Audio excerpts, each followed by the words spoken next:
Hey guys, welcome back to my YouTube channel. My name is Glory Elijah and this is Frankly Speaking with Glory. So as you guys can notice, my background is not white today. I do not have my TV wall as my background today. I'm actually using my bed's head post, which is black, and I'm wearing black, and I'm wearing like a brownish sort of like nudish kind of headgear. Guys, all these things, my prop, my setup, my outfit, it has a major significance on today's video.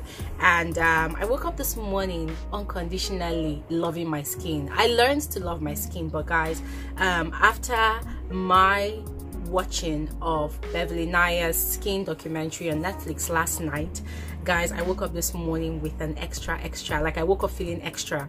I just woke up and I told myself, like, gosh, I'm gonna be so flaunting my skin like never before. I've always loved my skin, you know, but watching Beverly Naya's skin documentary, it gave me a completely different perspective to the issue of colorism in our society. And guys, that documentary, I will strongly recommend it. Everybody should go watch it. Guys, it's a beautiful watch. Although there are some things that I did not like, that I did not feel in the documentary, but wholesomely, Beverly Naya's skin documentary is simply beautiful to watch. Guys, she did an amazing job. I'm going to talk about everything that I love and everything that I did not like, particularly like in the documentary. But guys, once again, I would recommend that everybody go watch the documentary, and possibly after watching it you might just agree with my perspective on some of the things that I did not like. Now, without much further ado, guys, let's jump into the video. So before I continue this video, guys, I just want to quickly introduce myself. My name is Glory Elijah and this is Frankly Speaking with Glory Elijah. You're welcome back to my YouTube channel. Now on my channel, guys, I give reviews about social issues, movies, anything basically that is worth talking about. And this morning's skin documentary actually made it to the top of my list of things to talk about. Guys, I will have to repeat myself. It is a must watch if you are a black woman. It is a must watch. So guys, I'm just gonna give you guys a rundown of what the documentary is all about. Then I will tell you guys about the things that I loved about the documentary, and then I am also going to tell you about those things that I totally did not just like in the documentary. There's actually a lot of them, so maybe when you watch it you would probably see reasons with me. So guys, Beverly Naya did a great job by bringing together some actors and a makeup artist, you know, and also professional skin doctors. I can't even remember their name right now. Dermatologists, yes, that's it. Yeah, she brought together some a dermatologist and a filmmaker who has been in the business for years and decades, right? So she brought together all these people and was able to give us a perspective or more of the issue of colorism in our society. If you do not understand the meaning of colorism, guys, it's basically a strong prejudice against the color of one's skin, and in this situation, black is the problem in quotes in this here society. So it's not just an issue of the color of skin in the abroad, but also here in Nigeria, you know, you find that a lot of women do not like the fact that they are black, and so as a result of that they resort to bleaching. It doesn't even matter for them at that point if it's going to damage their skins or not, but for them they just want to be different from being black. So Beverly Naya used this documentary to give us a lot of exposure. She probably did not cover all the areas because I feel like she focused more on the movie industry, yeah, or the beauty industry, but not in-depthly. Of course, the documentary couldn't be lengthier than it already was. I think about an hour or 16 minutes, yeah, but then I think she did a great job showing us what she showed us in the documentary. So she brought on to the documentary personalities such as Erica Freeman too. She's a motivational coach. Eku Edewo, she used to host 53 Extra on African Magic DSTV. She's also a movie actor.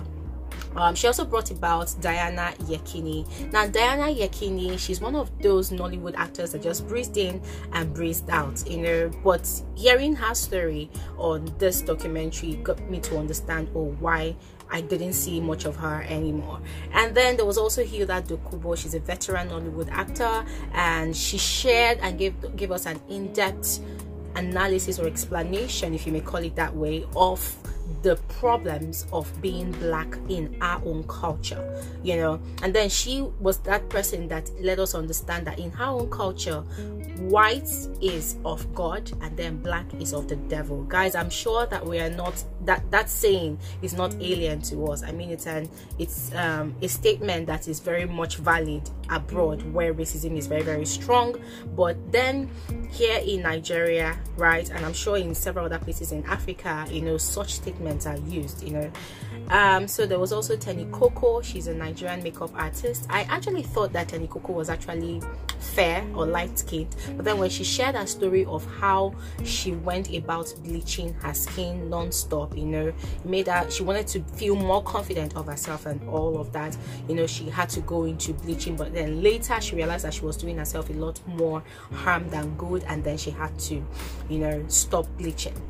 So guys, I'm gonna start from Erica Freeman too. She shared a story of how she wasn't really confident in the color of her skin, so she started trying out a lot of bleaching products. According to her, it wasn't called bleaching products at that time, but then her parents got to find out and then they stopped. But before they stopped her or tried to caution her about it, it was almost too late, because she met someone she wasn't supposed to meet, I think in 6 weeks, and in 6 weeks she got married to that person, and then she divorced that person at the age of 30. You know, according to her, she rushed into that marriage because she needed a lot of self-validation. She needed for someone to make her feel like she was good enough. Guys, it was so emotional.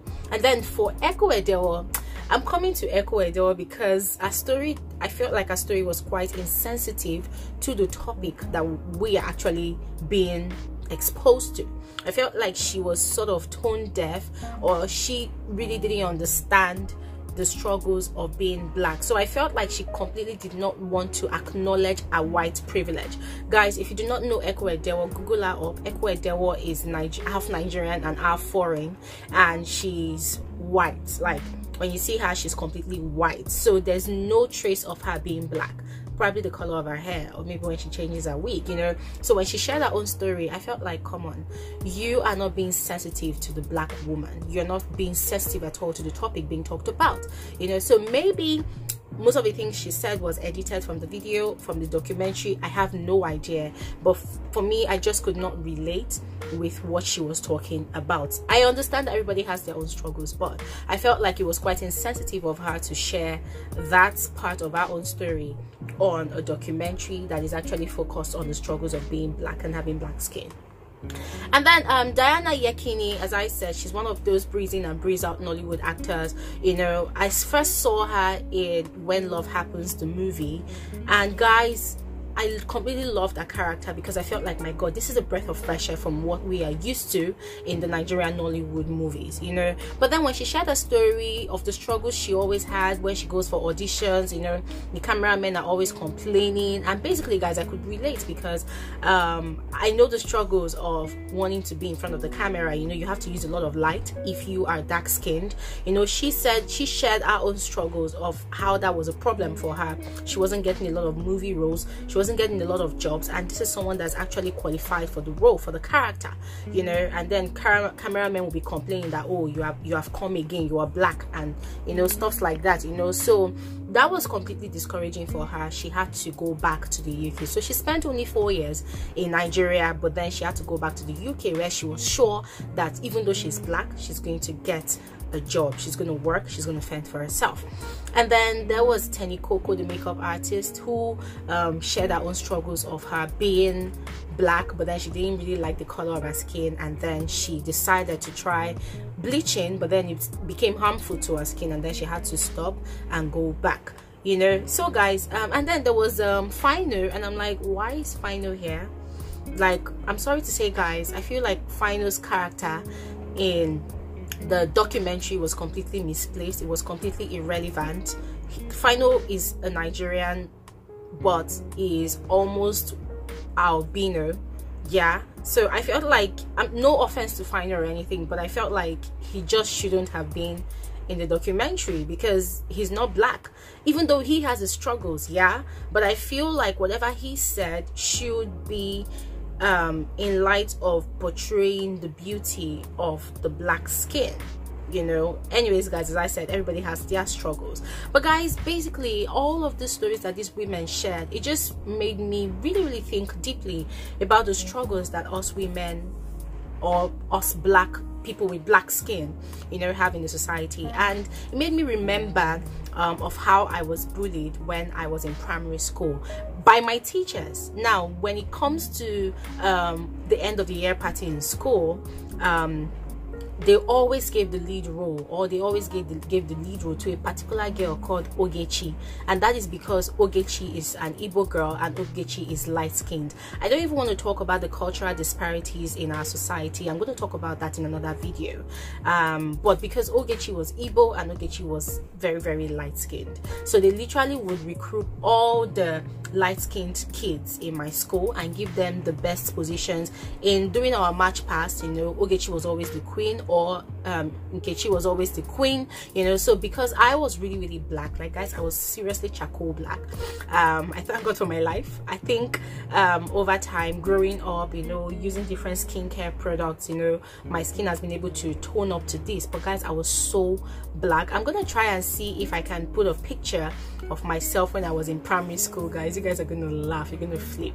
Yeah, so I faced a lot of that, and I wasn't bold enough. I was very timid as a child. I wasn't bold enough to even talk about it, and my parents felt like there was no biggie about it because in my family we're all black, although my dad is slightly light in complexion, and I have siblings that are also sort of lighter, you know. But then they really didn't understand the struggle, but it played with my psyche a lot. I felt like I wasn't good enough. I felt like I was a taboo somehow. Yeah, as a child I had that burden to think that way about myself, and it made me go into my shell. I was never really picked for any role. I was never really picked for anything. The only role that I was picked for was the role of the child to be electrocuted.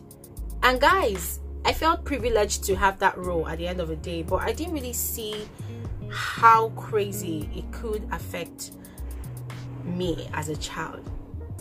Sorry guys, I'm getting really emotional right now. They made it seem like I just wasn't good for anything. They made it seem like, Glory, you're too black, you are not supposed to even be in front of the camera, you know.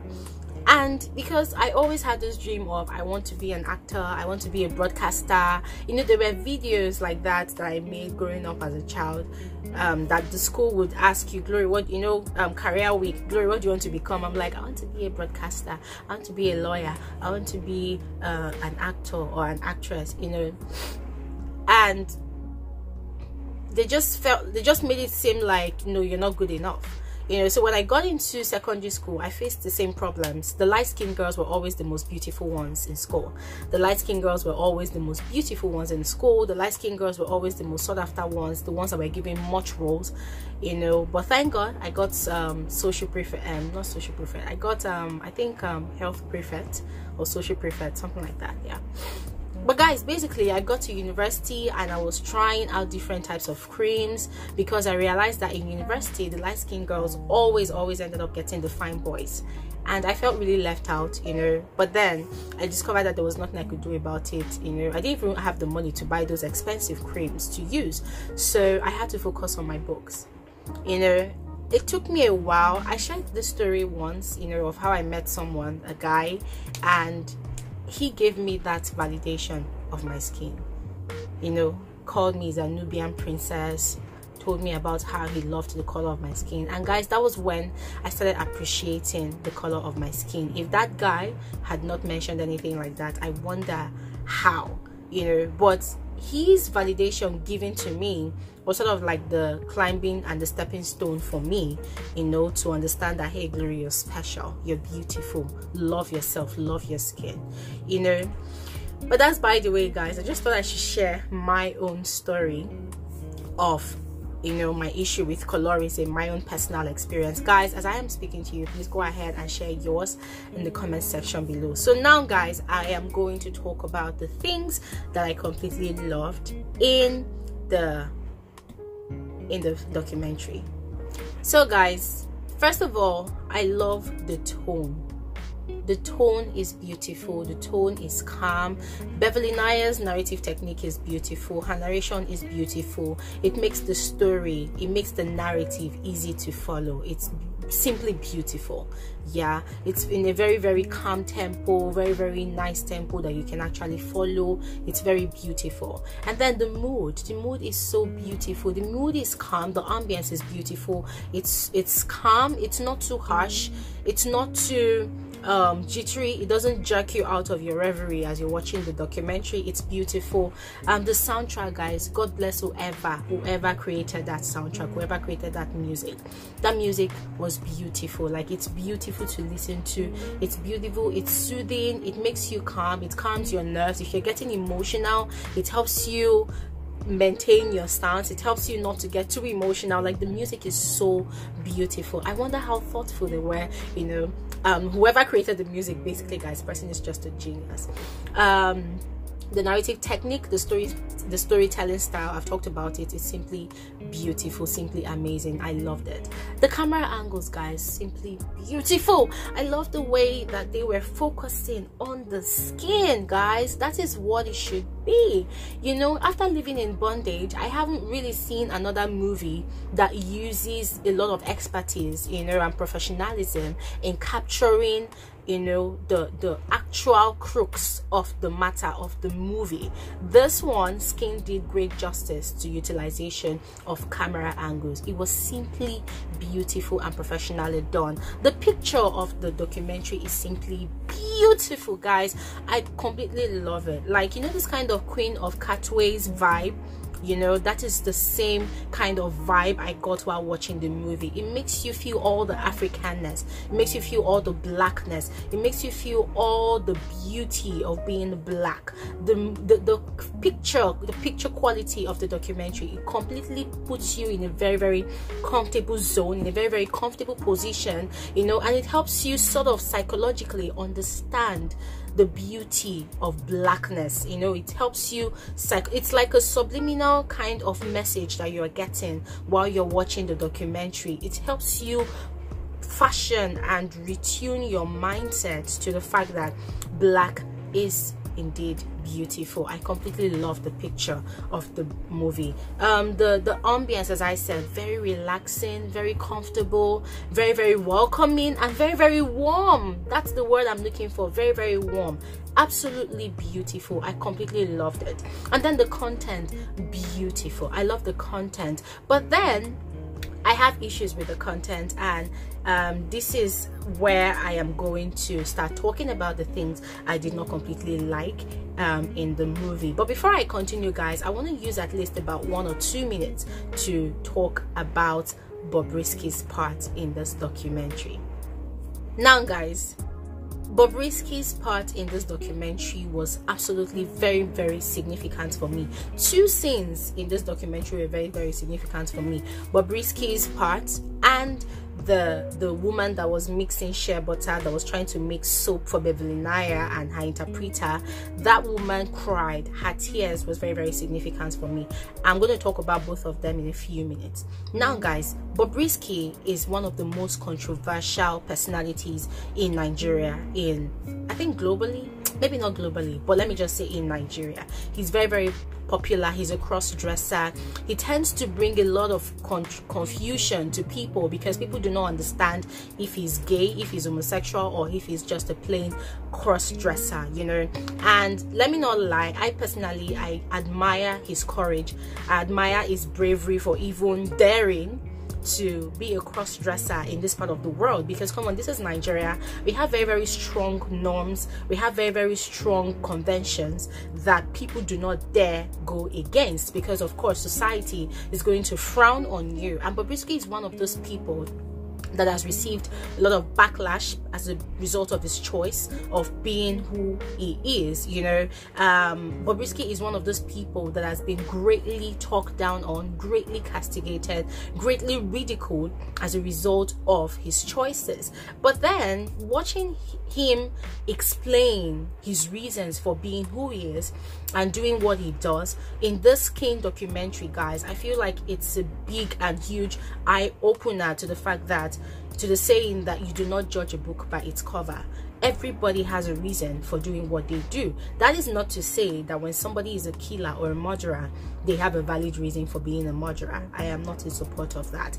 But for someone like Bobrisky, guys, this is one person that okay, let me just share with you guys what he said. Now, Bobrisky told us in the Skin documentary that he is from a very, very poor home, you know, and realizing that nothing could be done about it. You know, his parents have struggled, they couldn't do anything about it. He started telling himself that, Bobrisky, what is that thing that you can do that will bring you out of this misery of poverty? You know, so Bobrisky's major problem for bleaching is poverty, and I can totally relate with that. A lot of women in this part of the world, they bleach because they need somebody to be giving them money. You know, laziness could also make a lot of people bleach, right?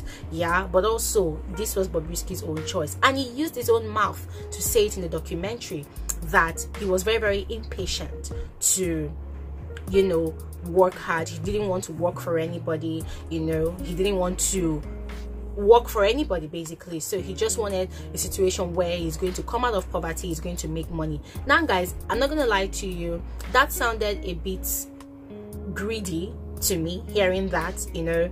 But then you ask the question of why can't you work? But then that is his own choice, you know, and that's the part where I did not agree with him, you know. So are you trying to say that if you are from a poverty-stricken background, you don't want to work for anything, you know? But you can look at it from another angle, that's deciding to be a cross-dresser, deciding to act female when you are just male, when you are male, right? I feel like that's a lot of work on its own, because according to Bobrisky, he started bleaching because while he was black, while he was still acting like a guy, people would look at him and say, Bobrisky, you're so ugly, you're so black, you know. And that this goes to show you the kind of society we live in. People see you're black and they're like, this you're black, at least use small cream, make it shine small now. That was what people used to tell me. I literally lived with a friend that whenever I want to go out, she will look at me like, guys, I couldn't literally find my own shade of foundation. That is how bad it was. I could not find my own shade of foundation, and that's to show you how messed up the beauty industry is. A lot of YouTubers and black YouTubers, they've done videos complaining about, you know, the struggles of being a colored woman, a black woman. You rarely find your own foundation. You see brands like Mary Kay, they release a broad range of foundations, and you never see the darkest of the darkest color for a black woman. I think it's just of recent that started happening. So I literally lived with a friend that whenever I want to go out, she'll tell me that, babe, you're too black, and don't worry, I will tell my customer to bring cream for you. My friend was literally this shade of black, but now if you see this person is very white as a result of bleaching, you know. So people that have insecurities, inferiority complex, you know, they go ahead and they bleach. And people that are also lazy, they don't want to work for anything, you know, they also go ahead to bleach, you know, to get the money that they want or to get the attention that they want. So Bobrisky said it himself that while he was still black, people were castigating him, people were saying all manner of things about him, you know, so he had to bleach, you know. So he said that he actually regrets bleaching because it is a lot of work. Like, it takes at least 2 to 3 hours. He has actually said this on his Snapchat before, that it takes at least 2 to 3 hours to bleach. And how does he do it? To maintain his lightness. Now, you know, when he's rubbing his cream, he has to be very careful that he attacks all the areas, you know, on his body, every nook and cranny, his elbow, his knees. Otherwise, some part will be black and some part will not be black, you know. And then it gets you the question of why people go through the stress of bleaching so much. Why do people go through that stress, you know, of doing this much, you know? But then it's another video for another day. I'm going to address all of that. But basically, guys, what I'm trying to say is Bobrisky really gave us an insight, you know, into what he does. He said he sells cream, and for each package, each full package, he sells it for about 200,000 naira. So in a day, he could make sales of about, he could sell about 3 packages, or maybe, you know, 2 packages, you know. So he said that he had to start behaving like a woman, because he had to give Nigerians things to talk about. He had to be in the camera's eyes, he had to be in the media eye, he had to be popular, you know. And now he's very rich, you know. So according to him, he does not want to go back to poverty, but he would like to go back to being his black complexion, because it is a lot of struggle, it is a lot of work, you know, maintaining being light. So guys, that said, this is the part where I'm going to talk about those things that I did not like in the documentary Skin by Beverly Naya. So guys, one of the things that I did not like about the documentary is the way Beverly Naya, or a director, I don't know, but it's the way she chose to question the people in the documentary. The way she questioned those people, it made it so obvious that there was a class disparity. People call it the politics of class, but let me be mild and call it the class disparity. Now, the Nollywood actors, the makeup artists that she interviewed, guys, check out the setting, check out the background. She brought them into a very, very beautiful setting, you know, brought them into a studio background, lighting great, everything great. The fact that we could actually see the color of their skin, and then the gradient of the camera used to film these people, it made them look really beautiful. It made them look really appealing. It even made me appreciate black the more, you know. And when I saw it, I expected that, okay, to some extent, even if you want to capture other characters in your documentary in their own zone, at least why not bring all of them to the same studio, right? And then when she now went to a local skin seller, or should I say when she went to, okay, when she went to a brothel, before I go to the local skin seller. So when she went to a brothel to interview 2 women with her interpreter and a young boy, I felt like she was very, very hard on them with her questions. I felt like she was too insistent with her questions. Why are you bleaching? Why don't you want to go back? Why don't you want to go back? Will you go back to being black? Will you go back to being black? Now guys, we need to understand something. It is very easy for people to bleach. Like, you can just buy a cream and before you know it, you just start bleaching. But then going back to being dark skinned, is it really that easy? You know, so I felt like she wasn't fair with a method of questioning those women. I mean, look at it this way. The women that are actually black, that she interviewed in the comfort of a beautiful studio, the comfort of a beautiful ambience, these women are successful women. These women, say it the way you want or say it anyhow, these women are comfortable. They've made a name for themselves. They've created a niche for themselves. They are doing great. But then these other women, these 2, I don't know if they're prostitutes, but it seems that way. These 2 women, did they have a choice? No. You know, so I felt like her questioning technique to those women, it sort of seemed unfair to me, you know, and it sort of really, I think she did not even successfully pass on the message she wanted us to actually get at the end of the day. I felt like she rather instead exposed their vulnerability the most. You know, guys, I don't know, I'm looking for a better way to say this so it won't look as if I am seriously castigating Beverly Naya's work, you know, but I felt like she needs to understand that women make certain decisions and take certain choices that they take in life due to different reasons, right? Those other women that she interviewed in the studio, they had a choice. They had means. They had a means of livelihood. They had a choice. But these other women that she interviewed in the brothel, did they have a choice? I do not think so.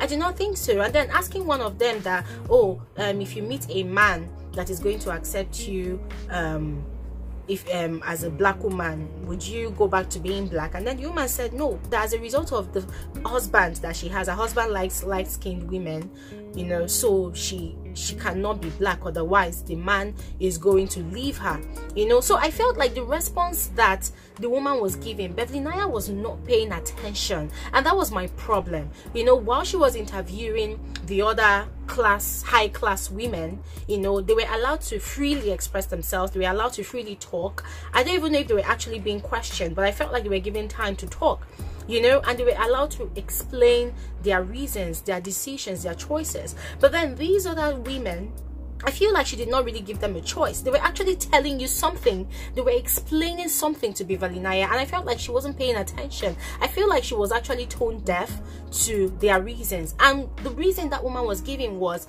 it wasn't a choice for me to bleach. It wasn't a choice for me to switch from being black-skinned to white-skinned.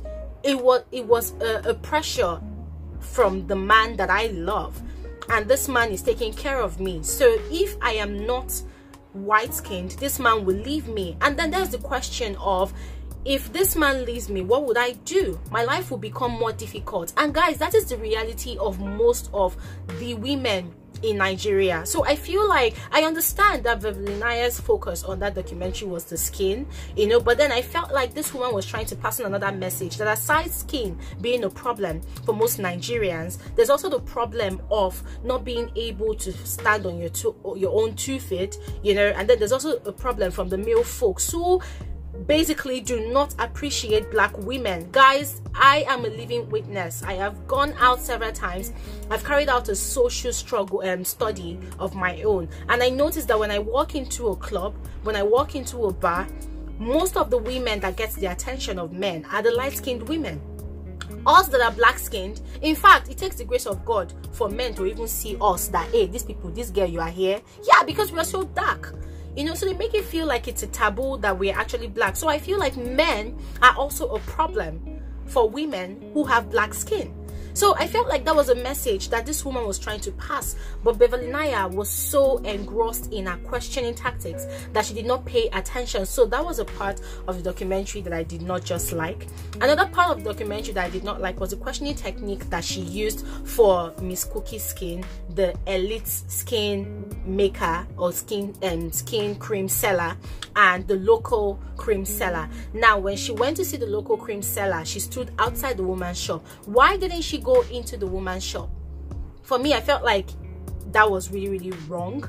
Yeah, you want to interview someone that's local, so you should go into their shop, feel welcome, make yourself comfortable. But then you went to her shop and you did not go into the shop. So you stood outside, you made her stand outside, both of you stood outside, and you were carrying out your interview, and you were asking her questions about, oh, so will you continue bleaching, this and that, and the lady was telling you, well, when I get married, I won't bleach anymore because I found what I want, you know. I found a man that loves me for who I am and all of that, you know. So I felt like while these women were talking, the local woman talking, I felt like she wasn't really paying attention. I felt like inside her mind, I felt like she was already judging their choices, even though she didn't say anything, guys. That was what I saw. And then when she went to Mrs. Cookie Skin showroom, you know, I felt like Miss Cookie Skin came off as being too defensive. I felt like at some point she became sort of arrogant, you know. Yes, I understand that when customers want to patronize your products, you know, they should have studied well, done their own research about your products. But then, hey, come on, woman, calm down your roll. I felt like she came off as being a bit arrogant, you know. For her to say that, oh, there's Google, people should read or people should study, you know, blah blah blah. I felt like, come on, you as the product seller, it is also your responsibility to educate your customers. So what the hell do you mean by your customers should be educated? They should go and educate themselves. Like, guys, you need to watch that documentary. I felt like Miss Cookie Skin, she came off as arrogant. She came off as being too defensive. I feel like she came off as being almost saucy. At some point, Beverly Naya could not even say anything, you know. I felt like she was being too defensive of her product. I mean, nobody is castigating what you do. People are basically asking questions, you know. Beverly Naya was basically asking questions, so you were being too defensive and you almost came off as arrogant in the process, you know. So I feel like Beverly Naya has too much respect for the elites in that documentary and not a lot of respect for the non-elites in that documentary. I felt like she was a bit scared to probe with too many questions on the elite cream seller than she did with the local cream seller. That was what I saw in the documentary, guys. Go ahead and watch it and let me know what you saw. And then another part that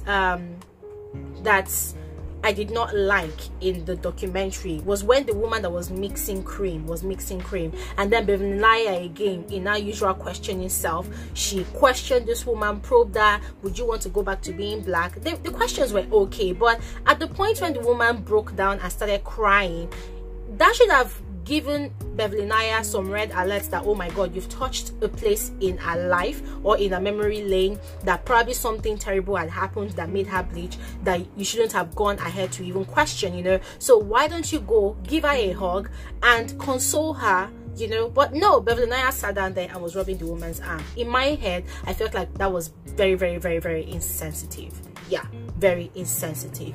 And then another part that I did not like in the documentary was the disconnection of the main theme of the documentary to the part where she went to the village Ibuzo to go and see her grandmother, and then they started talking about family lineage, their heritage,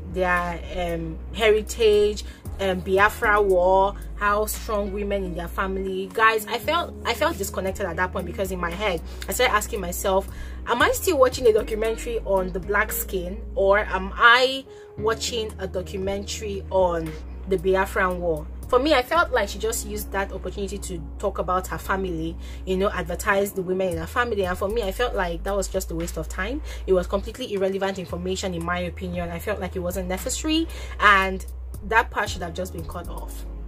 But it was beautiful to watch anyways. Yeah, another part that really pissed me off in the documentary was the part where Ekwe was talking about our own skin struggles, and I'm like, lady, you are white. I understand that people have struggles, but come on, you cannot compare your struggle to the struggle of other women who are in the Nollywood industry and they are black. They are literally stereotyped because of the color of their skin. Yeah, they are literally talked down on because cameramen or directors, they feel like it's a lot of work. They have to spend more money renting or buying more lightnings to light them up on the movie set, you know. But you are white, you have a white privilege, so why don't you acknowledge first of all that you are white and you have that privilege? Guys, let me not lie to you, that Studio 53 extra thingy, I auditioned for it, but guys, I was not picked. I was not picked. And at the end of the day, I realized that most of the people that were actually picked for all these TV roles and stuff like that, they are white people, like they have white skin, or they are sort of, they get towards the shades of caramel that a camera can pick. But for people that were extremely black like me, I never saw them on TV, you know.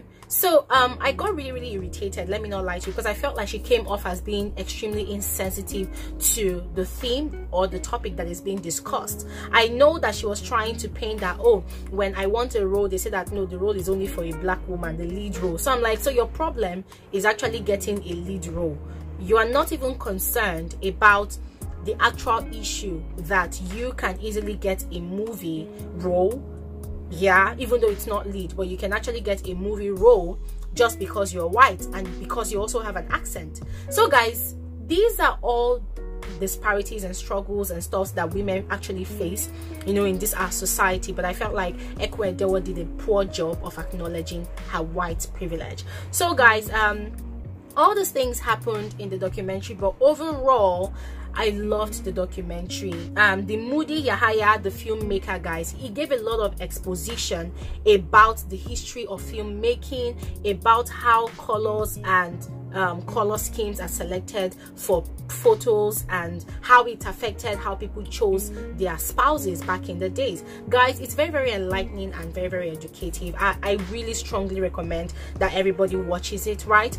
And you know, it also made me understand, oh, this is why Toke Makinwa shared in a book Unbecoming why she bleached as well. You know, when she changed the color of her skin, people were coming at her saying no manner of things, you know, but then Toke Makinwa went as far as explaining in a spoke that, oh, the man that she was completely sold out to, that she completely loved, had a thing for light-skinned women, you know. So what happened? She had to bleach her skin, you know, to also suit the category of the kind of woman he wants, you know. So that goes to show us that this documentary is not complete. I hope that they give us a part 2, because one of the major factors of women bleaching in this part of the world, in Nigeria, is because of their men. And guys, it is not a misplaced fact for me to state here right now that most of the women in Nigeria are currently spending a lot of money to bleach because they want to please their men, because they want to be more seen by men, because they want to be more visible in the society, because they want to be easily picked and selected by men. Yeah. So guys, I know this video is really lengthy, but it had to be said. Overall, kudos to Beverly Naya, to the entire team, to the entire crew that put up this documentary. It was actually worth the watch. I did not, my 1 hour 16 minutes was not a waste. I loved it. I enjoyed it. Thank you very much, Beverly Naya, for bringing to the light this beautiful documentary. I completely loved it. I'll see you guys in tonight's video. Thank you so much for watching. Have an amazing day. Bye.